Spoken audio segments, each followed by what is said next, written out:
I do not charge a great deal of money for these things. I would normally come out at £500 per half day, so £1,000 a day. Okay, fine.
That's not my fault, and I mean 9 years, after 9 years being told hospital transport, no one's ever offered him any hospital transport.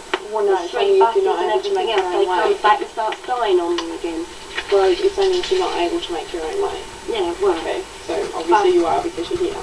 Yeah, no, this is a miracle.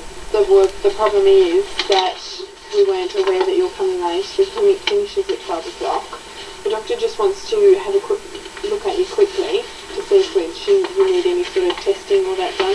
We'll be able to do that today, but for the actual appointment with the doctor we'll need to rebook it. Well, you can't get here any earlier. We've had 9 years without sleep. Later in the it's 9 o'clock in the morning. How the hell are we supposed to get here? He was up at 7 o'clock. We've had 3 hours sleep, and that's great. No, he can't get here by 9 o'clock in the morning. You need to make the appointment for later in the morning. We have later appointments. Well, that's my what mother I did try as well. She Really, did try, got that? but she was refused. 2 days following that. Your staff told her that she couldn't do it. Well, there probably wasn't any appointments available. They said to phone in if you're going to be late, phone in and say you're going to be late. And a miracle happened because we were up before 9. I've had no sleep for 9 years, no proper sleep between 2 and 3 hours. I'm very ill. He's had enough for 9 years and we're supposed to be here by 9 o'clock. I do as I'm told, and then I get told he can't see the doctor. It's not my mother's fault, that member. It's a miracle. I've had 3 hours through sleep. I can't say it's anybody else's fault here either. Well, he won't be able to get here by 9. At 9 o'clock. Then you can't, you need to cancel the appointment and make it for a time when you can get here. Well, we can't even get here for 12. It's afternoons only. We don't put the phone in until lunchtime.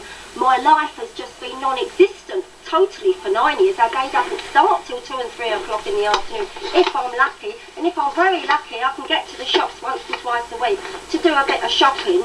And then I'm so ill, I can't do dinner.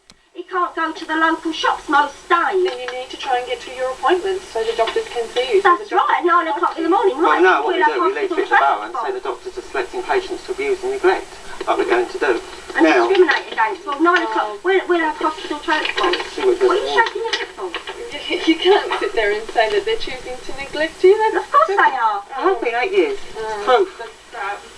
You can try and get public That's a nice word. transport. You can try, if you like, there's a transport. Oscillopsia, traditional oscillopsia, but the key thing is I had these acupuncture and needleness. Now it eased the symptoms greatly. That's why it changed the oscillopsia, and Dr. Reuter should have told you that. Look, I'm sure Dr. Haddad, but I want to hear for myself because obviously there's obviously been a problem coming with the diagnosis, and I'm really keen to try and get it right for you. So I want to start right at the beginning so I understand. In the middle ear, Okay, well, we'll do a whole, well, I don't know that we'll get them all done today because there's a lot of tests to do, but we'll start doing some tests and we will eventually get them all done, and we will look at all the middle ear and the inner ear and the nerve going into the brain, and we'll look at the connections appearing in balance in the brain to see exactly what's going on. Let me just sorry, there's a meeting going on in the clinic room now. I mean, I was listening to a conversation between one of our senior physicians, so, consultant practices in internal medicine, and a surgeon, a bit of an argument going on. And what the physician was saying is, 60% of my patients that come into this hospital never leave with a confirmed diagnosis. Whereas having come from inside the health service, knowing the number of complete cock-ups with PIC on a regular basis, I could quite believe they were lost. Now, To the physiotherapist like they did before. Yeah, Victoria Hindle. I wouldn't be surprised if she's got sacked, because their careers seemingly seem to be on the line. but Or if she's written notes, it's illegal to tamper with those after they've been written. Well, nurses don't. Between 1994 and 2003, this patient was not given by any doctor these tablets of Circ 8 or beta-histine hydrochloride, as it's otherwise known. So that was 9 years without this medication, until he researched it himself and found this medication and asked his GP for it. Thousands miss vertigo treatment. Thousands of people are going untreated for one of the commonest forms of dizziness and vertigo because doctors are unaware of how to treat and diagnose it, say experts.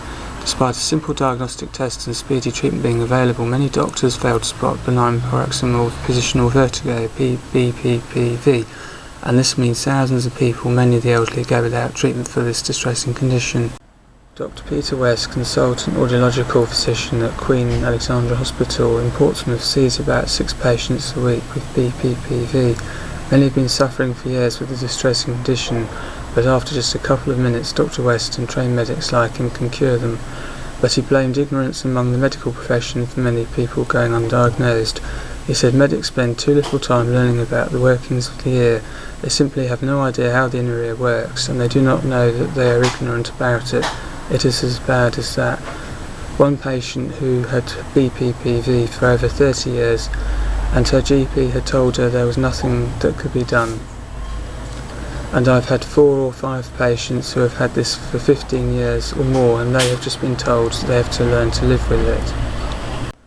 Dr. West said using a simple technique to manipulate the head so that the loose crystals return to their correct position is for many a permanent cure. It is just like manoeuvring marbles round a tray in a child's toy.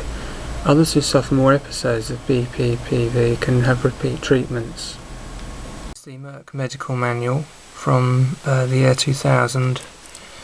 On page 1011 you have the internal view of the ear. You've got the cochlea in the centre, which is a snail-like thing to do with hearing. Standing above it are 2 loops, which are the semicircular ear canals. To the left you have the eardrum with the sort of concertina bone structures in between, which transfer the sound waves to the snail-like structure. To the left you have the ear canal going outwards off the picture. To the bottom you've got the eustachian tube going outwards down towards the mouth and the throat. To the right you've got the auditory nerve and the facial nerve going off into the brain, and you've got bone structure all around. The fluid that flows around in the semicircular canals, those 2 loops above the snail-like thing, are to do with the balance, and there are little hairs inside those which detect the flow of fluid as the human body moves around during day-to-day life. This is the medicines book, which was published in 1997 by Paragon in arrangement with Bloomsbury Publishing plc in Soho Square, London. On page 113 we have beta-histine hydrochloride, otherwise known as Circ, is an anti-nauseant drug. It is used to treat the vertigo and hearing loss, tinnitus, ringing in the ears associated with Meniere's disease. The administration is oral in the form of tablets. And that's page 113.